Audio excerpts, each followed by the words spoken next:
por otra cosa. Es decir, el otro día fui a una reunión en la que todo el mundo llevaba corbata menos yo.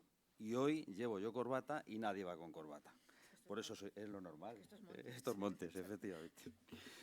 Bueno, dicho esto, bienvenidos a esta segunda reunión científica de gestión y conservación de la fauna dentro de la Sociedad Española de Ciencias Forestales. Y voy a presentar a los miembros de la mesa, aunque prácticamente todos nos conocéis. Eugenio Martínez Falero, director del Centro de I+D+I para la conservación de la biodiversidad y el desarrollo sostenible. Luego os contaremos qué es esto. Mercedes Guijarro, presidenta de la Sociedad Española de Ciencias Forestales. Bienvenida, Mercedes, a tu casa. Y Ramón Perea Calvo, profesor titular de esta escuela y organizador y presidente de este comité organizador para esta segunda reunión científica de gestión y conservación de la fauna. Vamos a unas breves palabras cada uno de nosotros de la mesa y rápidamente empezaremos con las conferencias invitadas. Ramón, cuando quieras. Pues muchas gracias, señor director, y muchas gracias a los miembros que nos acompañan en la mesa y a las instituciones que representan a la Sociedad Española de Ciencias Forestales, al Centro de Investigación para la Conservación de la Biodiversidad y el Desarrollo Sostenible y a esta escuela por darnos apoyo en la organización y, desde luego, agradeceros a todos los asistentes y a los ponentes invitados, a los estudiantes que se han animado, a los participantes, que espero que sea muy provechosa esta reunión, daros una calurosa bienvenida y bueno, recordar que este grupo nació hace ya 11 años, el Grupo de Gestión y Conservación de la Fauna, por iniciativa de la investigadora María Martínez Jauregui, que está por aquí y nos acompaña, precisamente para cubrir un vacío de la gestión del mundo de la fauna, un componente esencial en nuestros sistemas y que muchas veces pues, queda relegado en el mundo y en la profesión forestal. Y de ahí surgió este grupo. Tenemos la suerte de tener una buena participación, más de 30 comunicaciones y 4 ponencias invitadas. Y bueno, pues agradecer esta participación. Y nada, quería recordar que hoy precisamente, 14 de marzo, fue cuando falleció Félix Rodríguez de la Fuente y en marzo de este año se cumplen 50 años del hombre y la tierra. Y la gestión que entonces se hacía para la conservación pues ha cambiado bastante, ¿no? Y justamente pues yo creo que Félix estaría bastante orgulloso de los logros conseguidos en conservación. Muchas veces somos pesimistas, pero no se podría imaginar cómo están volando los quebrantahuesos en la Cantábrica, el lobo a las puertas de Madrid, el oso pardo o el lince, ¿no? Poblaciones que estaban muy, muy amenazadas. O sea que tenemos que llenarnos de satisfacción por estos logros de conservación y, desde luego, tenemos nuevos retos, muy, muy distintos. De hecho, hace 50 años Félix llamó el hombre y la tierra, porque era un gran antropólogo, conocedor de la importancia del ser humano en la naturaleza y que la conservación sin la participación del ser humano era imposible. Así que, como buen antropólogo, yo creo que estaría orgulloso de esto, preocupado porque precisamente las especies más vinculadas al ser humano son ahora de las más amenazadas, vencejos, liebre, perdiz, especies que eran antaño muy abundantes y precisamente hoy, con el abandono rural y la falta de reconocimiento también del hombre rural, que es el que gestiona el paisaje, pues ha hecho que cambien completamente los paradigmas de la conservación. Siguiendo el lema de esta reunión, hoy tenemos entonces, como veis, hablaremos de especies amenazadas, pero también de especies sobreabundantes, poblaciones que desconocíamos hasta entonces, niveles poblacionales altísimos de algunas de las especies. Y en esta reunión lo que se pretende es cubrir estos nuevos espacios. Vamos a hablar de gestión de especies exóticas, vamos a hablar de hay enfermedades emergentes, hay muchísimos nuevos retos, el cambio climático, que tenemos que abordar desde el punto de vista científico y que espero bueno, pues que esta reunión pues podamos compartir nuestros avances científicos, también las experiencias de gestión, también la percepción social, cada vez más importante en la gestión. Y nada más, reiterar la bienvenida a todos los asistentes. Espero que sea muy provechosa esta reunión, que estamos los del comité organizador y en nombre del comité organizador daros la bienvenida. Estamos a disposición. Tenemos aquí un distintivo donde pone organización. Así que lo que necesitéis, pues encantado de poder ayudaros. Así que nada más. Muchas gracias. Muchas gracias, Ramón. Bueno, a continuación, la presidenta de la sociedad tiene la palabra. Mercedes, cuando quieras. Hola, buenos días, señores directores, Ramón y todos los asistentes.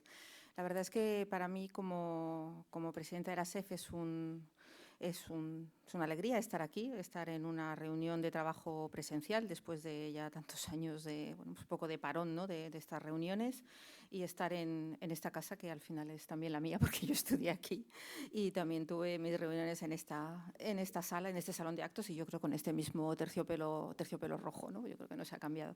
Bueno, la SEF, para los que quizá no las conozcáis, es una sociedad científica de ámbito forestal que se creó en el año 91 y que tiene más de 600 socios, tanto investigadores como docentes de centros universitarios, como técnicos y gestores. O sea, creo que es una de las señas de identidad, que Sociedad de Ciencias Forestales, que queremos aglutinar tanto la ciencia como la técnica y acercar y poner en contacto la investigación y la gestión. En la SEF hay 23 grupos de trabajo que estudian temas específicos de la ciencia forestal, que es muy amplia, de la silvicultura, hidrología, sistemas agropastorales, incendios, bueno, muchísimos, como digo, hasta 23. Y uno de ellos es el de gestión y conservación de la fauna silvestre, que es la que organiza estas jornadas. Esta reunión científica, como decía Ramón, constituye la segunda reunión de este grupo de trabajo, que tuvo lugar la primera en el año 2015 en este mismo espacio pilotado por María Martínez Jauregui. En aquella reunión, el lema que tenía esa reunión era la fauna silvestre y la gestión forestal. Y en esta segunda, pues avanza en la gestión de la fauna en el siglo XXI. Condicionada por dos grandes retos, como es el lema de esta, desde las especies amenazadas, la conservación de estas especies y cómo afrontar el reto de las especies sobreabundantes. Todo ello condicionado por el cambio global, tanto el cambio climático como el cambio socioeconómico. La gestión y la conservación de la fauna silvestre es, por tanto, una de las numerosas facetas de la gestión forestal. Quizá no es la más conocida, bueno, sin duda no es la más conocida, ¿no? Quizá no es la primera que se te viene a la cabeza, pero sí que es, yo creo, una de las más apasionantes, como se puede comprobar por la asistencia a esta reunión de grupo de trabajo. Pues los números me parece que son muy satisfactorios, y por eso quiero agradecer y felicitar al comité organizador y al comité científico que ha pilotado esta reunión que hoy empieza. Esta reunión nos va a dar ocasión de conocer y de debatir con los ponentes de España y de Portugal sobre los numerosos aspectos de la gestión de la fauna en España, en ambos países, sobre especies mediáticas como el lobo, el oso, el lince, esas quizá las más mediáticas, pero también otras no menos importantes, ¿no?, sin hacer de menos a otras especies de la fauna silvestre. Entonces, por tanto, quiero agradecer a todos los ponentes, los asistentes, que van a permitir esa dirección, a la dirección de la Escuela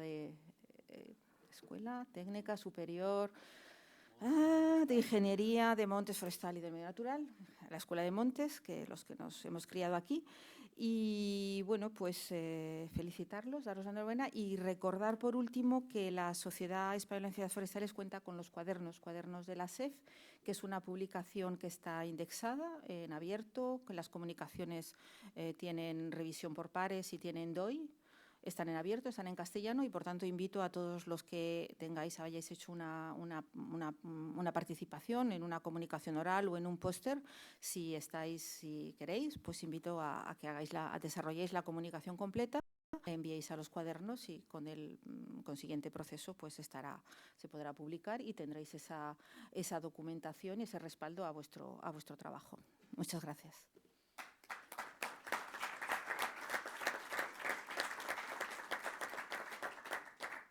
Muchas gracias, Mercedes. Gracias, presidenta. A continuación tiene la palabra Eugenio Martínez Falero, catedrático de universidad, catedrático de esta escuela, en su calidad de director del Centro de Inver de Masí para la conservación del biodiversidad y el desarrollo sostenible. Sí. Muchas gracias, querido presidente, querido director. Buenos días a todos, buenos días, repito, al director de la escuela, a la presidenta de la Sociedad de Ciencias Forestales, a los organizadores, especialmente quiero dar la bienvenida y saludar a Ramón, a los ponentes y a todos los participantes en esta jornada científica. Os doy la bienvenida desde la dirección del Centro para el Desarrollo de la Biodiversidad y el Desarrollo Sostenible, que es un centro de investigación relativamente nuevo y es el brazo armado, entre paréntesis o entre comillas, de la investigación que se desarrolla en la escuela. Las líneas de investigación y por tanto, el currículum y las aportaciones que realiza el centro hasta ahora han sido simplemente el sumatorio de los investigadores del centro, que es un sumatorio relativamente importante. No vamos a presumir en este momento de publicaciones ni de proyectos, pero estamos entre los centros de mayores publicaciones y mayores número de proyectos de investigación de la Universidad Politécnica de Madrid. El centro se ha formado por agregación, como os comentaba, de prácticamente todos los investigadores de la escuela, abiertos también a nuevas aportaciones, y tendremos que empezar a trabajar con organismos y con institutos próximos a nosotros. Trabaja básicamente en 4 líneas de investigación. Una primera que se centra en la inventariación y gestión forestal clásica, ¿no? Una segunda que se refiere a las tecnologías e industrias forestales, y luego hay 2 que están muy relacionadas con esta jornada. Una que se refiere a la gestión de la biodiversidad y otra a la gestión de la sostenibilidad. Desde luego, la conservación y la gestión de la fauna entra claramente en estas 2 actuaciones, ¿no? Si consideramos la gestión de la fauna de alguna forma como el manejo ético de individuos, poblaciones y hábitats, pues consideramos evidentemente que los hábitats forman parte directamente de la biodiversidad, y en ellos la fauna es un elemento fundamental. No es un elemento aislado, es un elemento que interacciona directamente con los demás y que modifica completamente los hábitats. Por tanto, no es necesario justificar la importancia ni entrar en disquisiciones que comentaba Mercedes de cuál es el elemento más importante o menos importante. Es un elemento sustancial y que modifica directamente por su interacción con los demás elementos el medio, y por tanto afecta directamente a la diversidad. En cuanto a la implicación en la sostenibilidad, también está clara. Comentaba Ramón la importancia y la influencia que ha tenido en nuestra sociedad. Félix Rodríguez de la Fuente, le estoy recordando perfectamente hablar y quejarse de que en la mayor parte de las actividades humanas la actuación de los científicos era fundamental, ¿no? A la hora de hacer un puente, pues los políticos decían hacer el puente, pero se encomendaban a un científico ingeniero de cómo hacerlo, ¿no? A la hora de atajar una pandemia, los científicos, los políticos podían o no establecer una serie de comités científicos, pero eran al final los comités científicos los que deciden. Cuando hablamos de la gestión de la sostenibilidad, pues Félix Rodríguez de la Fuente se quejaba de que como mucho detrás de los políticos había filósofos y no había científicos. Bueno, yo creo que hoy en día eso está también cambiando, ¿no? Afortunadamente, pero en la gestión de la sostenibilidad, la gestión de la fauna actúa directamente en las 3 líneas de actuación de la sostenibilidad. Por un lado, podemos decir que una primera línea de actuación es la ecosostenibilidad o la ecooptimización de los sistemas, seguir haciendo lo que hemos estado haciendo hasta ahora en las organizaciones humanas, pero mejorándolo. Y evidentemente, tanto en cualquiera de los sistemas de análisis ambiental, huella de carbono, Envision para obras públicas, los indicadores relativos a la fauna son cada vez más importantes, y eso es una evidencia. También es una evidencia que la segunda de las actuaciones que tienden hacia el segundo conjunto de actuaciones o segundo enfoque de actuaciones que tienden a la sostenibilidad, que es la transformación de las organizaciones. La transformación de las organizaciones parte de un cambio de paradigma que supone de las organizaciones, decían hasta teóricamente hace poco, que hacían buenos productos y los vendían, y ahora el cambio de paradigma es qué demanda la sociedad y cómo podemos satisfacer las demandas de la sociedad. Bueno, pues es evidente que la sociedad demanda la gestión de la fauna, entre otras cosas, la gestión de la biodiversidad en general y todas las relaciones con ellas y la gestión de la fauna. Y la tercera de las líneas de actuación es la gestión de la colaboración. Las grandes cosas se hacen entre todos. No es posible eliminar el analfabetismo del mundo o eliminar la esclavitud si no trabaja todo el mundo conjuntamente. Entonces, las decisiones conjuntas, la gestión de la colaboración es otra de las líneas fundamentales, y en la gestión de la colaboración hay dos cuestiones. Por un lado, la interpretación del medio. Os puedo comentar que en una encuesta relativamente reciente de una tesis doctoral que estamos dirigiendo, pues a individuos básicamente urbanitas y en ningún caso especialmente sensibilizados con la cuestión ambiental, pues más del 80% considera ya que somos parte de la naturaleza y que la naturaleza no es algo que tiene que estar a nuestro servicio.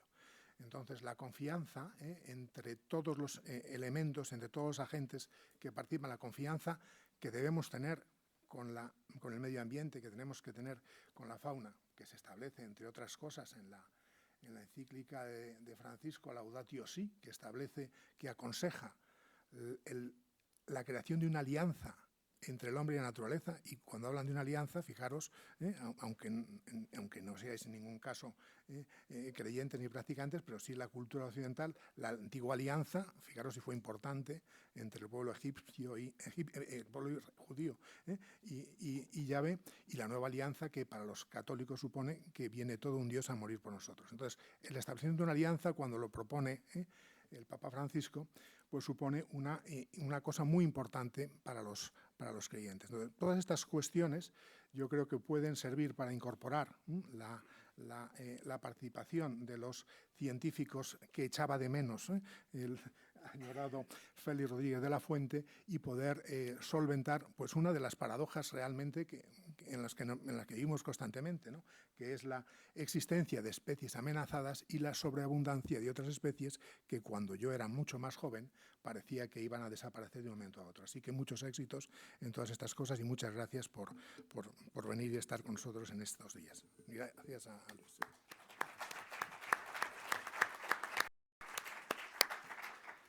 Muy bien, pues me toca terminar, como siempre digo. Bienvenidos a todos a esta segunda reunión. Los que piséis por primera vez la escuela, que no la conocíais, a partir de ahora esta es vuestra casa. Y aquellos que la conocíais y que volvéis, pues bienvenidos otra vez. Como Mercedes, que viene muchas veces, como es lógico, Mirad, estamos en el 175º aniversario de la creación de la escuela. Ni más ni menos, 175 años colmatados de historia, y hoy es una página más de esa historia, con esta reunión. Y os voy a decir por qué. 175 años dan para mucho, muchísimo, muchísimo, muchísimo. Y somos capaces de establecer líneas de investigación, grupos de investigación, etcétera, etcétera, etcétera. Dentro de los muchos actos que hemos realizado y que estamos realizando, que empezamos el 2 de enero del año pasado y terminaremos el 31 de mayo de este, visitamos al jefe del Estado, a Su Majestad el Rey, que tuvo a bien recibirnos. Una delegación del 175 aniversario, estuvimos con él durante una hora, más o menos. Su primera frase fue: bienvenidos y gracias por la ciencia, la gestión y la tecnología que aportáis al sistema. Esto no es esos naturalistas de fin de semana. Vosotros estáis haciendo ciencia, tecnología, etcétera, etcétera. Él es consciente de que detrás de la gestión hay mucha ciencia y hay mucha tecnología y que no todo vale en el sistema. También me tocó durante este año dar la lección inaugural o impartir la lección inaugural de las universidades de Madrid, en presencia de la presidenta de la Comunidad de Madrid. Y, bueno, pues después de hacer un pequeño resumen de cuál es la situación general de de los bosques en el mundo, al final aterrizamos y llegamos a hablar de nuestra escuela, del 175 aniversario. Y le decía que hemos hecho muchísimas cosas y que seguimos haciendo muchísimas cosas. Restauración hidrológico-forestales, defensa de aludes, repoblaciones productoras y protectoras, lucha contra la desertificación, corredores de fauna, restauración de hábitat, creación de suelo. Es decir, todo ese abanico que estoy diciendo no es más que un reflejo de la gran cantidad de grupos de investigación que hay en la escuela y que hay en la sociedad de ciencias forestales. En una sociedad tan cambiante como la que tenemos en la actualidad, en una sociedad que demanda recursos naturales, que recursa biodiversidad, etcétera, etcétera, etcétera, la ingeniería de montes siempre ha estado al servicio de esto, siempre, siempre. Y llevábamos muchos años dentro de la escuela, a través de los distintos grupos de investigación, que no es más que un reflejo de las unidades docentes o conjunto de unidades docentes de las antiguas cátedras, pues llevando casi caminos separados. Y en un momento determinado decidimos crear un centro de I+D+I, el Centro de I+D+I para la conservación de la biodiversidad y el desarrollo sostenible, CBDS, que eligió como director a Eugenio Martínez Falero, que muchos de vosotros le conocéis como catedrático de estadística de esta universidad. Yo creo que converger las distintas líneas de investigación, converger los distintos jefes de investigación de esos grupos, nos hará más grandes, nos hará más poderosos y además nos hará también que la gente nos conozca mejor, porque podremos asistir a grandes proyectos de investigación que si no fueran amalgamados a través de esos grupos sería imposible, prácticamente imposible. Acabamos de empezar, llevamos un periplo de prácticamente 1 año y medio, no llega a 2 años, y la primera conferencia inaugural nos la impartió Rodolfo Dirzo. A la sazón, este año, premio de Fronteras del Conocimiento de la Fundación BBVA. Eso significa que elegimos muy bien el primer conferenciante con su trabajo sobre, a ver, lo tengo apuntado aquí, algo de la sexta extinción. Cuantificar la magnitud de la sexta extinción de especies, ni más ni menos, junto con Gerardo Ceballos de la Universidad Autónoma de México. Rodolfo Dirzo es de la Universidad de Stanford y esperemos que tenga otra oportunidad para ser doctor honoris causa en nuestra universidad. Estoy convencido de que así será. Dicho esto, bienvenidos a la escuela, bienvenidos también a este centro de investigación, que no es tan virtual como hace 1 año y medio. Ya tenemos cuestiones instaladas, tenemos cámaras bioclimáticas, en fin, cuestiones que necesita un centro de investigación para salir adelante. Y estoy convencido que dentro de muy poco daremos ese gran paso y es tener aparataje que por el momento no tenemos, pero que vamos a ser capaces de obtener gracias a la convergencia y concurrencia de los distintos grupos de investigación. Hasta entonces, daros la bienvenida a la escuela y al centro, y me toca presentar al primer conferenciante, que yo creo que también es muy acertado por vuestra parte, que es Miguel Delibes Mateos, el científico titular del Consejo Superior de Investigaciones Científicas en el Instituto de Estudios Sociales Avanzados, y su principal línea de investigación se centra en el análisis de los conflictos asociados a la gestión de fauna silvestre, con especial atención en aquellos ligados al conejo de monte. Dicho esto, gracias, Miguel, por asistir a esta conferencia invitada. Y está establecido que sean 35 minutos más 10 de debate, 10 de preguntas, y posteriormente Ramón presentará a la segunda conferencia invitada. Así que nosotros de la mesa nos bajamos y cuando quieras, Miguel, tienes la palabra. Muchas gracias a todos.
me parecía.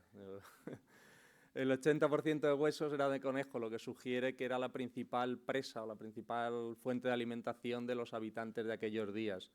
En tiempos ya más recientemente del Imperio Romano había monedas con conejos, veis aquí hay un conejo pequeñito en las monedas, y también hay muchos escritos, múltiples escritos que dicen que los romanos pedían legiones para combatir a los conejos en Tarragona, en Baleares, donde había sido introducido. Como ya digo, que era una especie muy, muy presente, ¿no? Y esta foto es más reciente, que veis la cantidad de conejos que se cazaban en algunas zonas de España. Estaba todo lleno de conejos. Sin embargo, desde principios del siglo XX ha habido cambios drásticos en las poblaciones y han sido cambios muy desiguales, que nos ha llevado a esta situación paradójica que, por un lado, la Unión Internacional para la Conservación de la Naturaleza lo ha declarado como especie en peligro, pero por otro lado hay asociaciones agrarias como COAG en este mapa que demandan o sugieren o dicen que hay daños de conejos pues, por excesiva abundancia prácticamente en toda España. Os voy a intentar mostrar aquí cómo esos cambios han sido muy desiguales, apoyándome una red de puntos que lleva nuestro equipo de investigación siguiendo desde el año 93. Esos son diferentes zonas de muestreo y es un índice de abundancia. Lo que está en azul, las poblaciones más a la derecha son más abundantes y más a la izquierda menos abundantes. Como veis, cuando volvimos 10 años después, pues muchas poblaciones habían bajado, las que están por debajo del azul, pero sin embargo otras que eran poco abundantes en su momento, pues habían remontado, habían resurgido. O sea, los cambios habían sido muy desiguales. Ahí se marcan poblaciones en las que había quejas o había solicitudes de control por daños de conejo. También veis que había algunas poblaciones abundantes, pero también que eso es algo que a veces sorprende. Hay daños de conejos en poblaciones que son poco abundantes. Pocos conejos se pueden comer muchos cultivos. Cuando volvimos 10 años después, pues había pasado más o menos lo mismo. Había habido cambios muy desiguales, como veis aquí. Y no está mostrado aquí que volvimos todavía el año pasado y de nuevo pues poblaciones que hace 10 años o 15 años ya casi, que eran abundantes, ahora han desaparecido y al revés, ¿vale? Son cambios, ya digo, muy desiguales.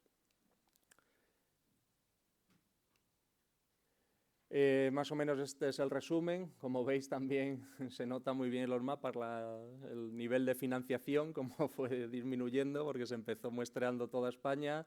Luego en el 2002 teníamos dinero para el centro-sur y ya en el 2011, que era plena crisis, pues solo para el centro.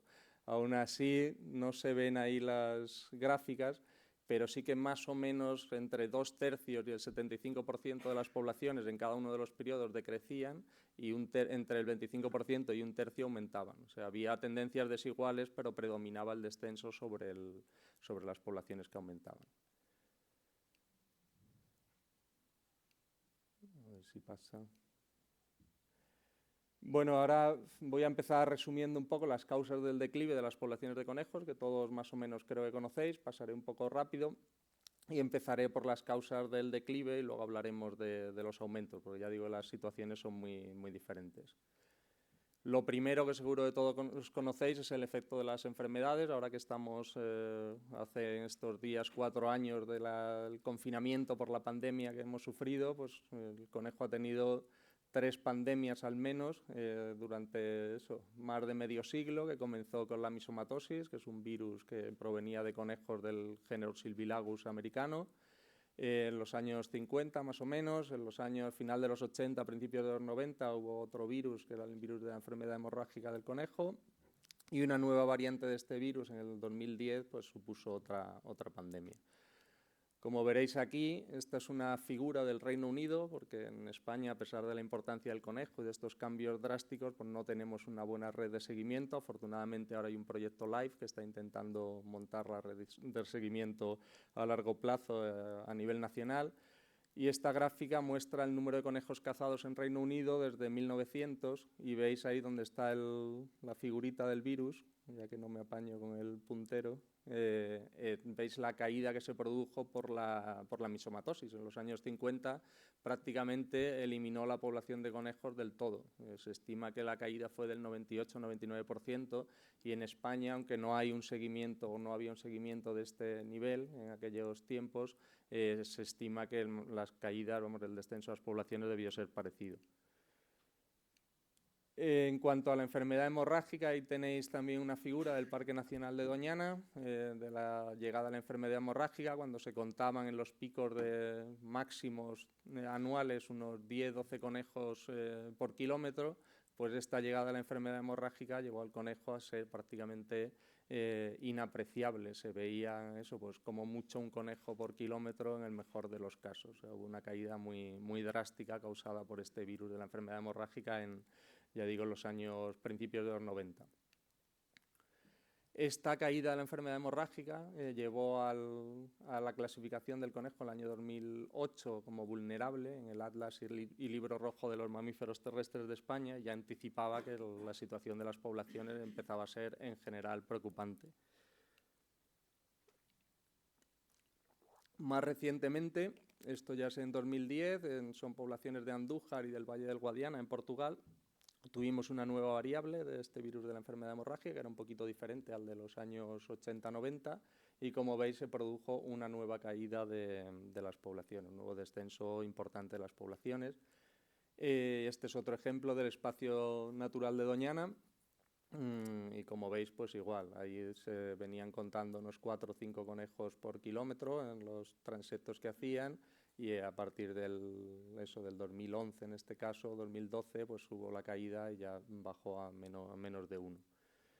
Este último descenso causado por el nuevo virus, la nueva variante de enfermedad hemorrágica, es lo que llevó a la clasificación por la Unión Internacional de la Conservación de la Naturaleza a clasificar el conejo como en peligro. Eso ya conocéis que hay una serie de criterios y uno de los criterios era un descenso, si no recuerdo mal, del 50%, que con las redes, los datos de seguimiento que había, pues se cumplían los criterios y fue el motivo por el que se clasificó.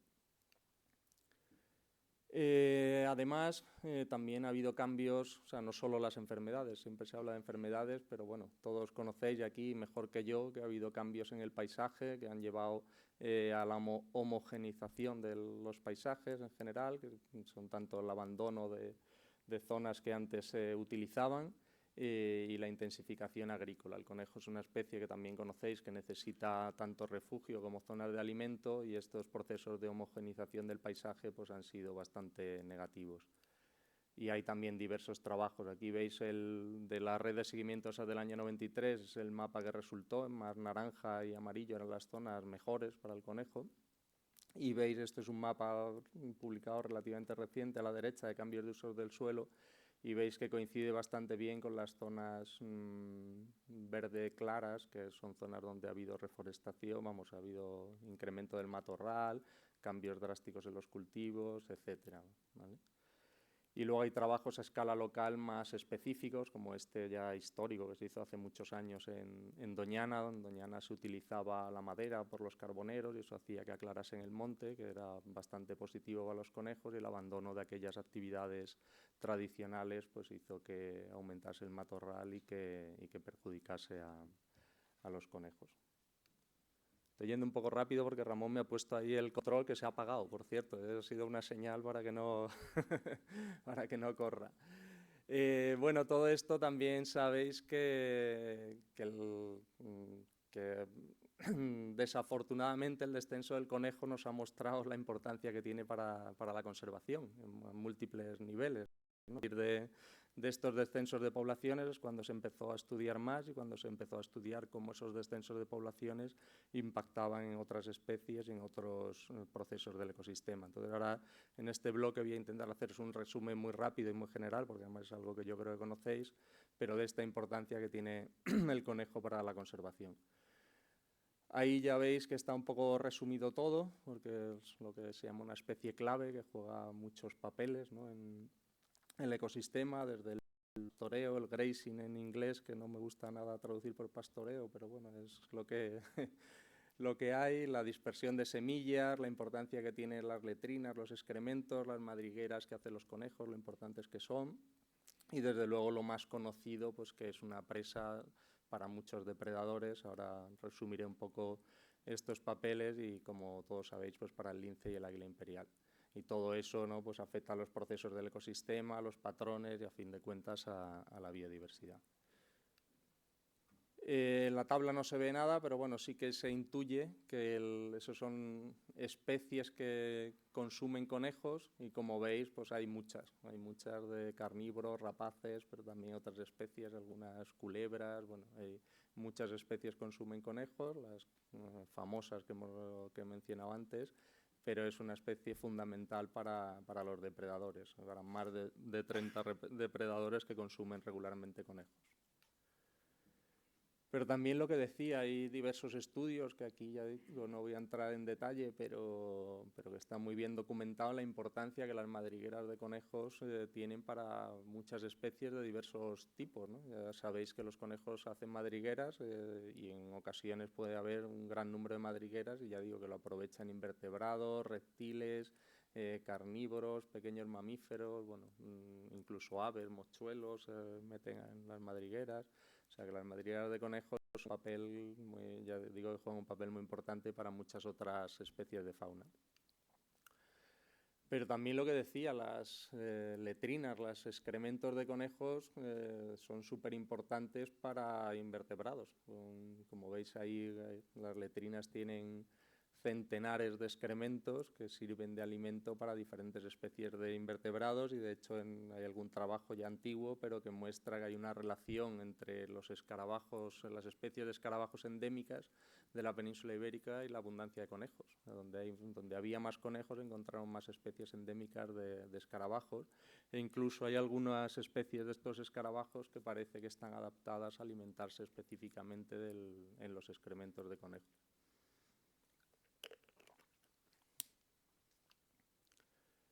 Desde luego tiene un impacto grande en la vegetación, y no solo el impacto en ocasiones positivo.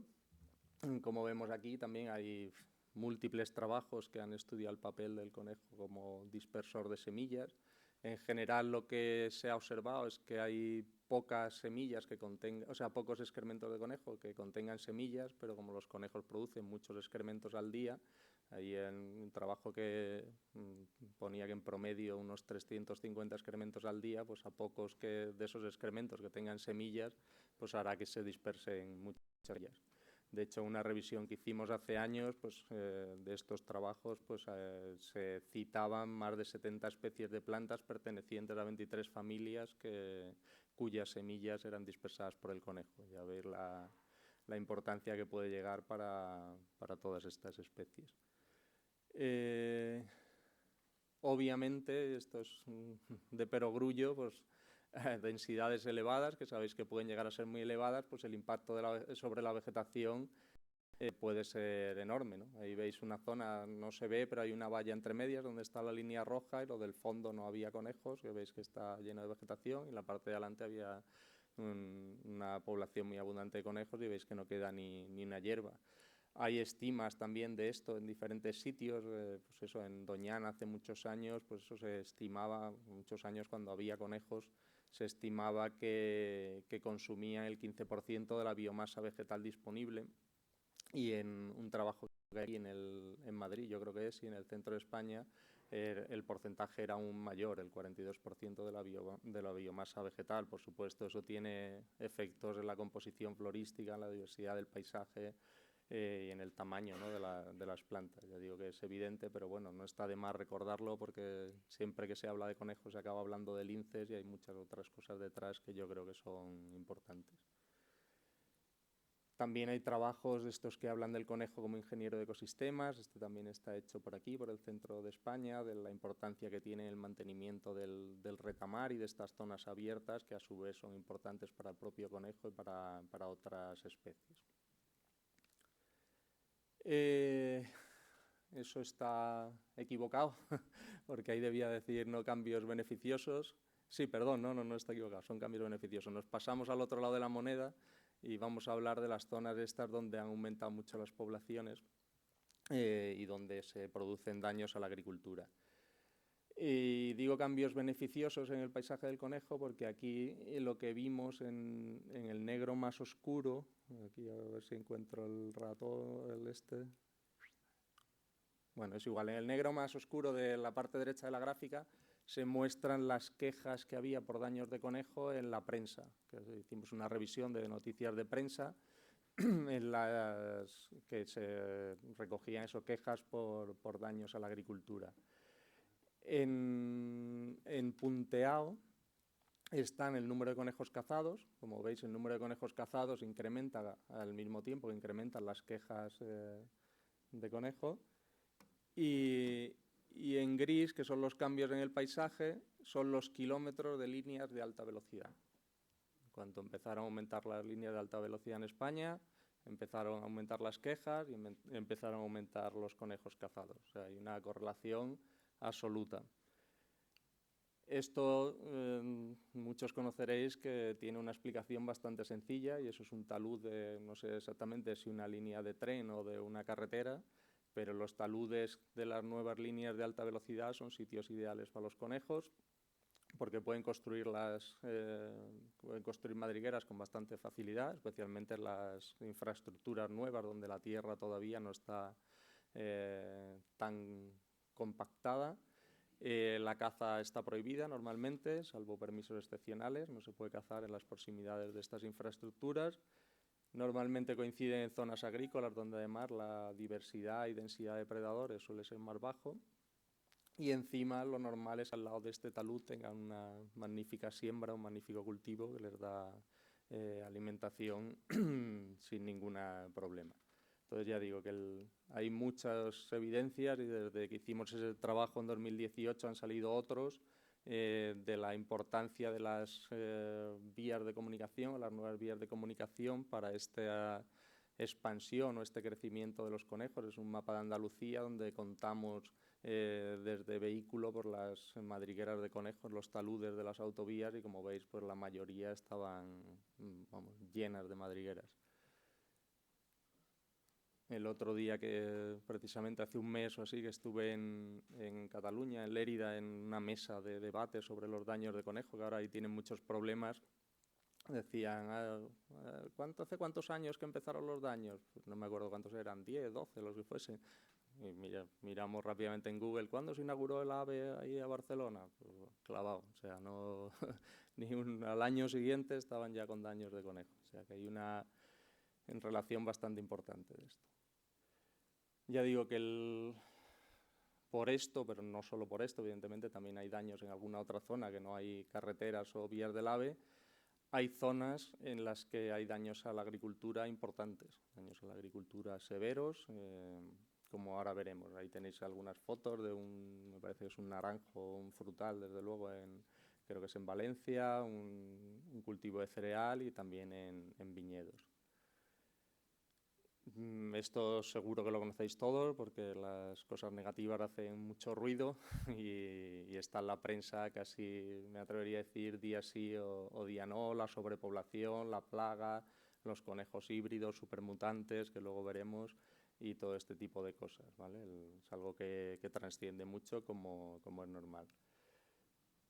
Este es un mapa que hicimos cuando el trabajo de las carreteras, donde identificamos las zonas favorables. Esto ya tiene 2018, o sea, tiene ya unos años, que esto también es cambiante, pero en general las zonas favorables para daños de conejo pues están, como no podía ser de otra manera, en las zonas agrícolas. Veis ahí en el Valle del Guadalquivir, en la zona de La Mancha, un poco en Levante, en el Valle del Ebro y un poquito en Castilla y León. En bastantes sitios esto estaba hecho en función de las quejas aquellas que os he contado de las noticias de prensa.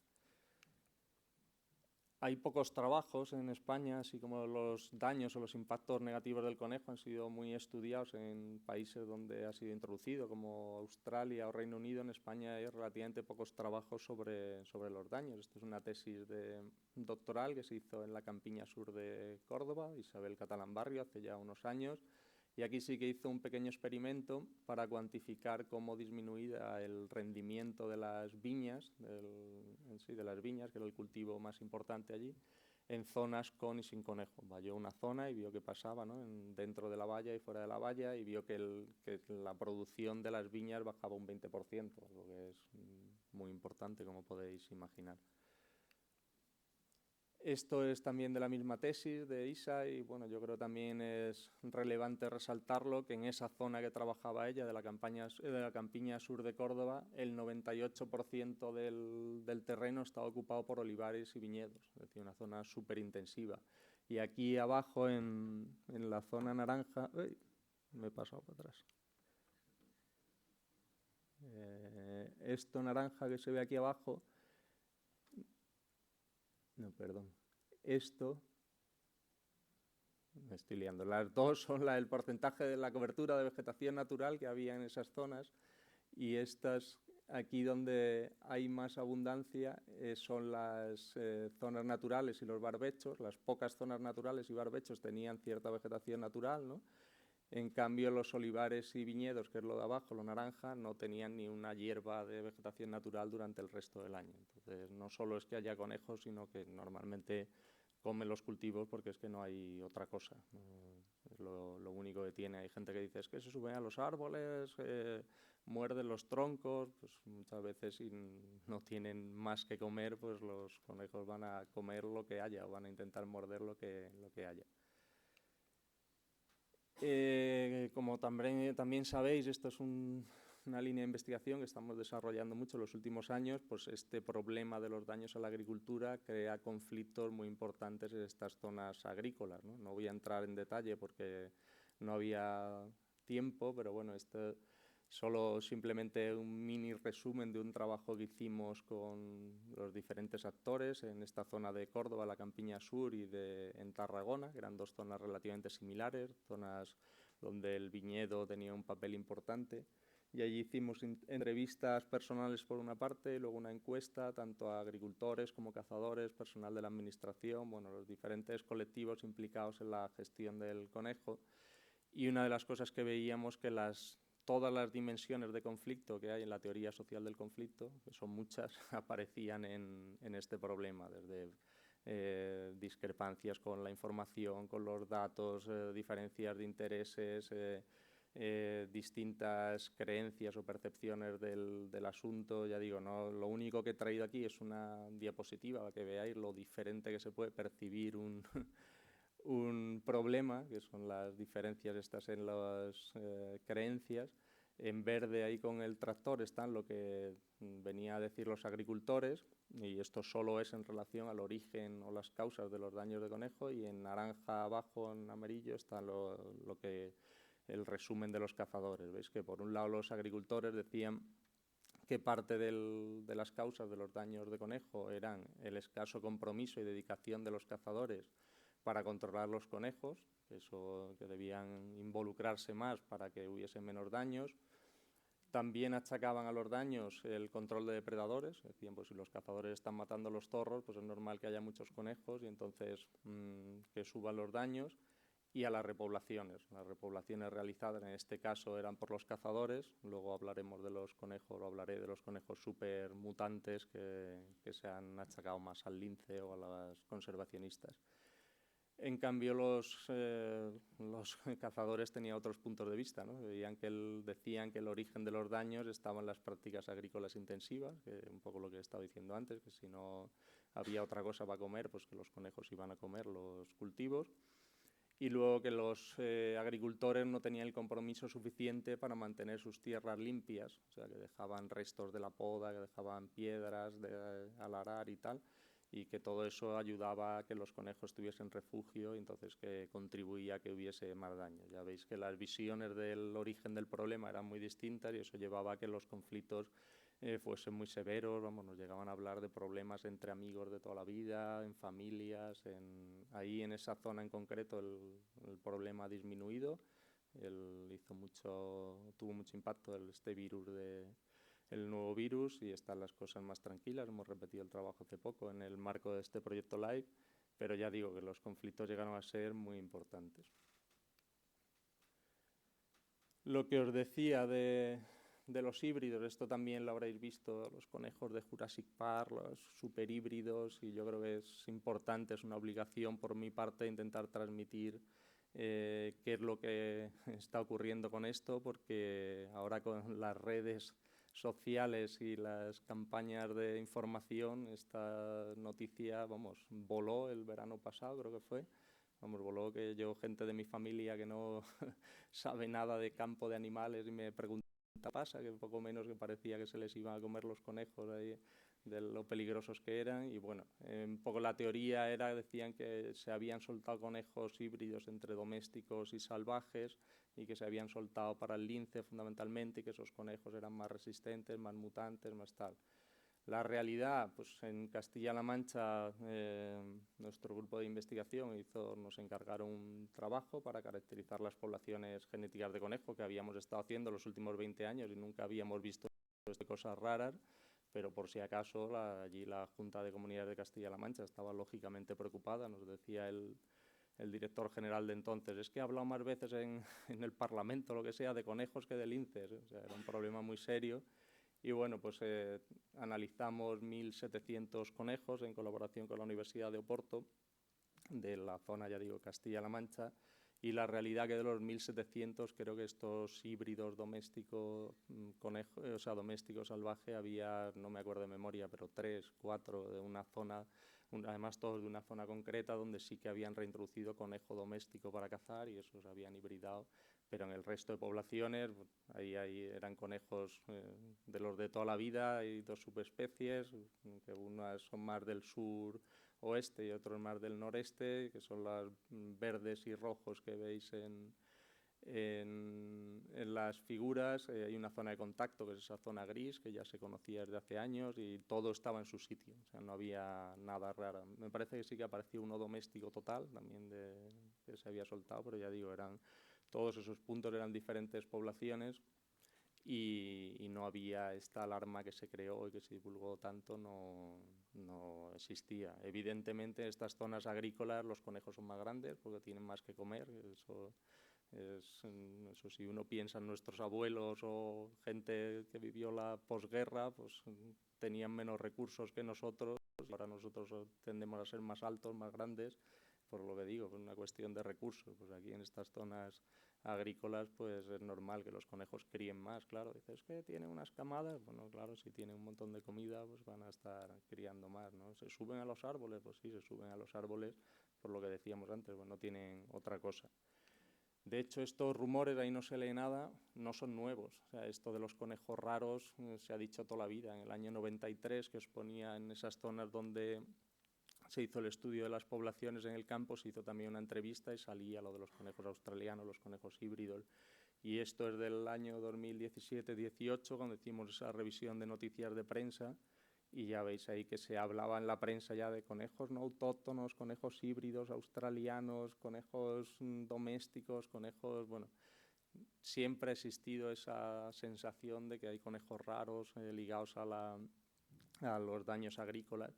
Y esto tampoco es específico de los conejos, pues seguro que habéis oído de los topillos que se sueltan con paracaídas o con helicópteros, o en la literatura ya cuando hicimos esto pues revisamos, está también en otros países. En Francia se soltaban los lobos. O sea, esto normalmente, ya digo, está muy estudiado en la sociología o psicología, que se suelen utilizar estos rumores como una manera, una vía para incentivar las demandas, ¿no? Entonces, ya digo que esto no es nuevo, lo que pasa que sí que, por la razón que sea, por el motivo que sea, el verano pasado pues hubo una campaña de información que llegó a muchos sitios. Bueno, ya va a terminar y creo que no me voy a pasar, que voy más o menos bien, y va a responder a la pregunta especie, plaga o en peligro.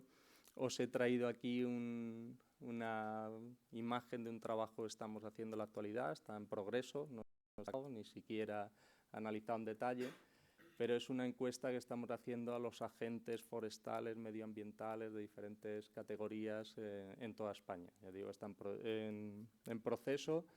Ahí hay respuestas de más de 1.200 agentes, me parece, o de 1.200 más o menos. Y veis en verde zonas donde estos agentes, que ya sabéis que están en el territorio y conocen bastante bien la realidad de lo que ocurre en sus sitios de trabajo, nos han dicho en verde que ha aumentado, más oscuro ha aumentado mucho y más claro ha aumentado poco, y en rojo o naranja que ha disminuido. Lo que podéis ver es que hay de todo. O sea, hay zonas verdes, hay zonas rojas, e incluso hay zonas más amarillitas, que es donde está estable. Por ejemplo, la Comunidad de Madrid en general ha salido estable. Entonces, lo que decía al principio, no hay una respuesta única. Evidentemente hay muchos sitios en rojo donde ha disminuido mucho, que esas son las zonas que suelen estar más ligadas a zonas naturales, veis ahí también Sierra Morena y tal. Esas zonas podemos decir que están en peligro porque hay zonas donde ya no queda un conejo, pero hay otras, esas verdes, donde parece que las poblaciones han mejorado y están normalmente ligados a cambios en la agricultura y sería sobreabundante o sobrepoblación o como le queramos llamar. O sea, estamos en una situación, yo creo que es prácticamente única, desde luego, en España, en otros países no. Esto es muy similar con las picas en Asia, incluso con los perritos de las praderas en Norteamérica, pero que es un caso muy particular y, desde luego, muy difícil de gestionar. Y creo que esa es la última, ¿sí? Muchas gracias.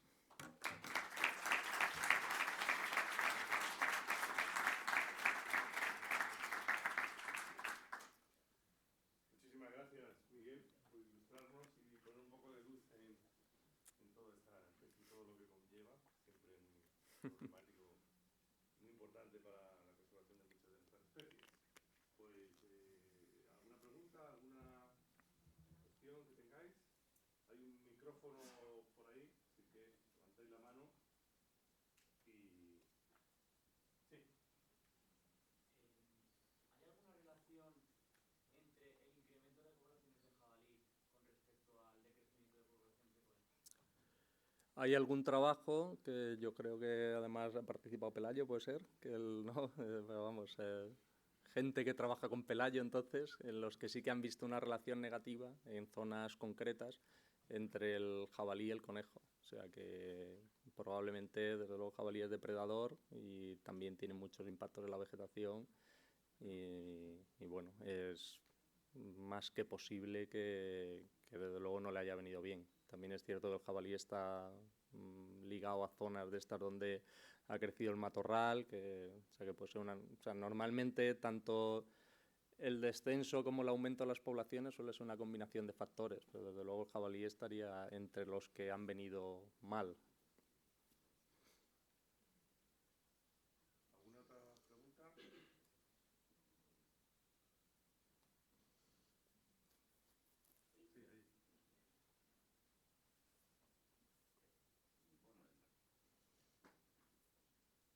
Ya se un poco y tampoco sé mucho del tema, pero justamente en aquellas zonas donde se ha regenerado la vegetación disminuye el conejo. O sea, no puede adaptarse el conejo a porque si regeneración habrá más biomasa y habrá más. No llego a entender muy bien, pero tampoco sé mucho. Bueno, hay bastantes trabajos también antiguos de la importancia de determinados tipos de vegetación que yo no conozco en detalle, pero sí que necesitan determinadas fuentes, o sea, de proteínas para comer producción. O sea, que no vale cualquier vegetación, sino que son, aunque coman de todo hasta el tronco de los olivos, pero son relativamente selectivos. O sea, que con zonas de pasto, bueno, Alfonso ha trabajado en eso, con zonas de pasto, cultivos o tal, pues eso hace que la reproducción se estimule, ¿no? y que obviamente la población mejore. Entonces, en estas zonas donde son de matorral homogéneo, en general va mal por eso, como puede ser Doñana, por ejemplo.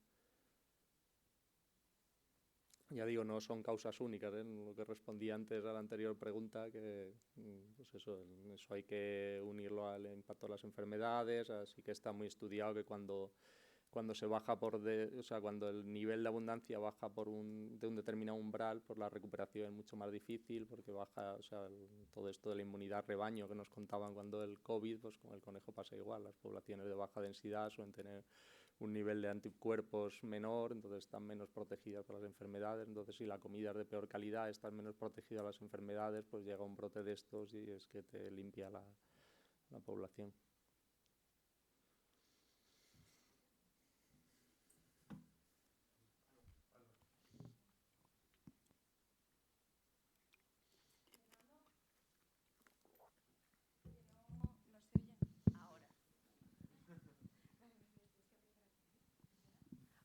Gracias. Gracias, Miguel. Me ha gustado mucho la presentación, como otras que he oído tuyas. Una pregunta. Lo que habías comentado de la abundancia de madrigueras en los taludes de los trenes del AVE, ¿eso que pertenece, esas infraestructuras pertenecen a Adif? ¿Tú sabes si Adif hacen unos programas de seguimiento específico de la incidencia de las madrigueras o de los daños? Bueno, Adif intenta acabar con el problema, porque en algunos sitios se han llegado a tener derrumbes y tal. Entonces, sí, ellos contratan, bueno, hacen control específico. Yo he visto esos pliegos de estos de contratación de cientos de miles de euros para controlar los conejos. Una vez salió en la prensa, de hecho, que habían vallado a que no pudiesen salir de las... Habían puesto una valla tapando las madrigueras y fue muy polémico porque era un poco salvaje, ¿no?, el método. Pero sí, es un problema para Adif o donde es carreteras del Estado, las propiedades, desde luego es un problema gordo. Intentan, más que seguimiento, lo que intentan es acabar con el problema eliminando conejos, pero no es fácil porque eso, es que puede haber kilómetros continuos de madrigueras. Claro, hay en muchos de los casos el método que utilizan es cazar con un hurón, o sea, meten un hurón para sacar los conejos. Y claro, en ese continuo de madrigueras el hurón se vuelve loco. O sea, los hurones, eso pues con muchos conejos y muchas madrigueras pues no pueden no dar abasto, ¿no? Es complicado. Gracias. Eso me recuerda que en un sitio que también salió mucho en la prensa hace poco, y de hecho está ahora en la Fiscalía, por lo que nos contaron, en un sitio de Cataluña usaron veneno hace poco. Y no me acuerdo cuál era la sustancia, que está autorizada específicamente para taludes de carreteras, no para zonas agrícolas. Y allí lo que fue un producto de estos que es súper tóxico y que lo normal es que se cargase a los conejos y a todo lo que había por allí. Y ya digo que fue muy polémico hasta el punto que están denunciados, no sé si es la consejera o como los responsables de